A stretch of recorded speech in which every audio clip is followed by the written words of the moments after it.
বৃষ্টি পড়ছে টুপটাপ, আর মন চায় কিছু টক মিষ্টি ঝাল। ঠিক তখনই একটা বন্ধুর ফোন এলো। ফোনটা ভরে বন্ধু বলল, বন্ধু আজ একটা কাণ্ড করব, জামুন শট বানাবো, খাবি? আমি বললাম, জামুন মানে কি জাম? সেটা তো তোতা পাখির খাবার। সে হেসে বলে, তুই দেখ, একবার খেলে জিভে লেগে থাকবে রং, আর মনে পড়বে কলেজের প্রেম। খাবি তো চলে আয়।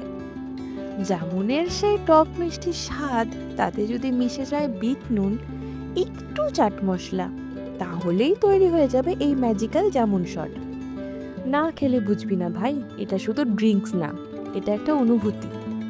আর হ্যাঁ, এই শর্টস দেখার পর যদি তোর মুখে জল এসে যায়, তাহলে কমেন্টে লেখ জিভে জল এসেছে। আর এমন মজার মজার রেসিপি মিস করিস না কিন্তু। জামুন শট, শরতের বিকেলের ফ্লেভার বোম।